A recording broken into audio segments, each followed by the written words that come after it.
We all know battle droids are stupid, and evidently, by the end of the Clone Wars, the Jedi had figured this out too. In the recently released Season 7 of the Clone Wars, there are two separate instances of Jedi literally just talking to droids as a diversionary tactic, which, in one case, actually worked. This begs quite a few questions. Are battle droids really that dumb? Or is this seeming vulnerability caused by something else? Why did Jedi think this was a good idea, and was it a good idea? We'll be discussing all of this in today's video.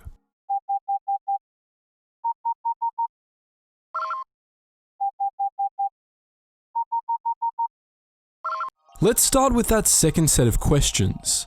We've seen two major occasions on which Jedi talk to droids as a diversionary tactic, once by Mace Windu on Anaxis, and once by Anakin Skywalker on Yavana. In the first case, Windu basically leapt down in front of a whole army of droids and, completely exposed, launched into a monologue about how many droids he'd destroyed before offering the droids a chance to surrender, which they didn't take. In the second case, Skywalker pretended to surrender to a large force of droids, baiting the tactical droid in charge out to be destroyed. That second one, for the record, is an actual war crime, so don't try that at home.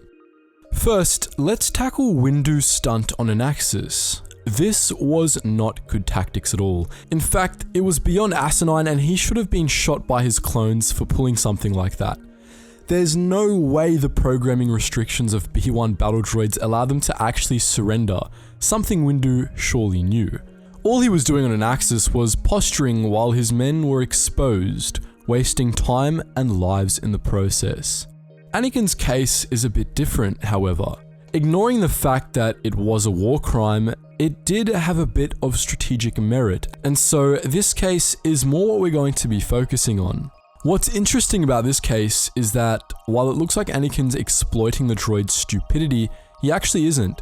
In fact, he's doing the opposite. The droids on Yavana weren't dumb for falling for Anakin's little stunt. In fact, it was actually a remarkable display of sentience on their part. Should they have been a bit more suspicious? Yeah, definitely.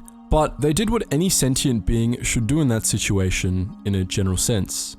If the Separatists tried the same thing, the clones likely would have responded the same way, albeit with a bit more caution, and that's the proper response. The droids on Yavana were displaying an uncannily human degree of sentience in how they adapted and responded to this unexpected development. And they got wrecked because of it, only because Anakin wasn't playing fair. Or by the Geneva Conventions, for that matter. As we've established before, battle droids are sentient. All droids, in fact, are sentient. That's what makes droids different from robots. Their sentience, however, is limited by programming restrictions that they are incapable of working around, which are different depending on the droid. Thus, while all droids are completely self-aware, very few of them have the same level of self-control and ability to grow and adapt as most sentient beings do. Now, on the surface, this sentience can seem like a bit of a liability. Clearly, it cost the CIS on Yavana, and besides, was it really necessary for battle droids? The answer is actually yes. In fact, it was essential. In the real world, artificial intelligence is sorted theoretically into two categories: weak AI and strong AI. Weak AI is artificial intelligence that isn't actually sentient, but instead imitates sentience, performing tasks according to strict programming guidelines without any real awareness of the significance of the task. Strong AI, on the other hand, is properly sentient, a recreation instead of an imitation of human sentience, capable of developing awareness and understanding of everything that we can. Any AI tasked with serving as a soldier, not as a support unit but an actual soldier, would have to be strong AI, and the reason for this is quite simple. Weak AI is only capable of performing tasks it was explicitly programmed to do, and is incapable of properly adapting to sudden changes in situation. Combat is literally just a series of sudden changes in situation, and so a weak AI thrust into combat would perform miserably, hands down. Any combat robot, and in the context of the Star Wars universe, pretty much all robots, would have to be strong AI, which means full sentience. But when it comes to combat models in particular, this creates a bit of a dilemma. If your AI isn't sentient enough, you'll be left with a poor soldier, but if your AI is too sentient, you'll also have a poor soldier because they'll be too independent. This dilemma is a central plot point in the series Caprica, in which the protagonists are working on developing war robots for the military. At first, their robots, the Cylons, aren't fully sentient and end up not being able to properly perform combat drills because they're incapable of adapting to sudden changes in situation. They fix this by making the Cylons fully sentient, but this in turn leads to disaster when the Cylons decide to kill their masters. The latter scenario was something droid makers in the Star Wars universe were terrified of. Programmed limitations were the solution to this problem. Droids would be given certain parameters that they would have to perform within, preventing them from doing things like killing their masters. While this might seem a bit like weak AI or a limiting of sentience, it actually isn't. As Knights of the Old Republic and many other sources detail, droids are perfectly capable of understanding actions that their programming forbids them from performing, and they're also capable of wanting to perform them. HK-47, for example, had strict programming that prevented him from harming droids built from his schematics or anyone programmed in as his owner. Despite this, he repeatedly expressed a desire to brutally murder the Ithorian Ukulaka while under his ownership, and when faced with the HK-50s, a series of droids built from his schematics, he wanted to destroy them badly enough to get a repair droid to actually rewrite his programming to enable him to do so. Naturally, the possible existence of such desires in droids could be problematic if programming limitations proved inefficient. Most droids treated their programming like laws that they were incapable of breaking, which included looking for loopholes they could exploit. As a result, there were several droid revolutions over the course of galactic history, though none of them were anywhere near as successful as the Cylons.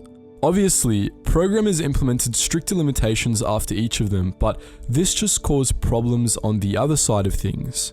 Droid programmers were always seeking a middle ground on that issue, especially those tasked with programming combat droids. Which brings us back around to the Confederacy's battle droids. Now, the CIS in particular was fearful of Droid Revolution, for obvious reasons. They were building the biggest army the galaxy had ever seen, after all, and it was entirely composed of battle droids.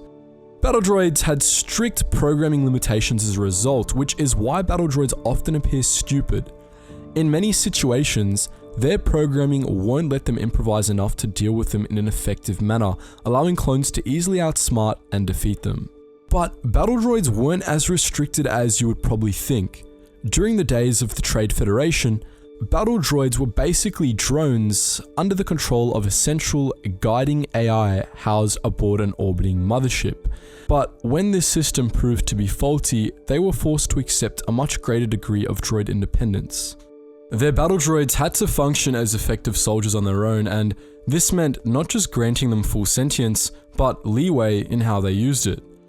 There are small examples of battle droids expressing this newfound freedom of sentience all over the Clone Wars. While they were still heavily restricted, their programming limitations did allow them to adapt to situations like a soldier should, albeit less effectively than sentient beings would. This is the explanation behind some of their more comical moments, like the droids on the Rishi base considering whether or not to take a dying Heavy as prisoner, for example. Such moments were typically played for laughs in this series, but if you look at them from a more objective standpoint, they're often perfectly reasonable quandaries for the droids to explore. So, with that all said, did battle droids need more limits on their sentience? The answer to that question is probably no. Making them less sentient would make them less effective in battle. The problem with battle droids is that they weren't allowed to harness their sentience to the degree they needed to. They were too restricted in their programming, which meant that when they needed to adapt to certain situations, they would oftentimes have to find loopholes in their programming limitations to do so, making them markedly less efficient. This is part of why they were so quirky. They had to be to adapt. But that's what we think, and as per usual guys, we want to know your thoughts. How do you think the CIS should have approached sentience with its battle droids? It's a tricky one to balance, but make sure you let us know in the comments section below your thoughts. And just before you go guys, please do check out some of the links in the description below if you're interested in joining the wider Geetsly's community. We do have our main Discord server where you can chat with other Star Wars fans like yourself, our Geetsly's gaming network where you can actually play games with other Star Wars fans like yourself, and the Patreon if you want to help support us more than you already are by watching this video. Anyways guys, as always, thank you so much for watching, and I hope to see you in the next video.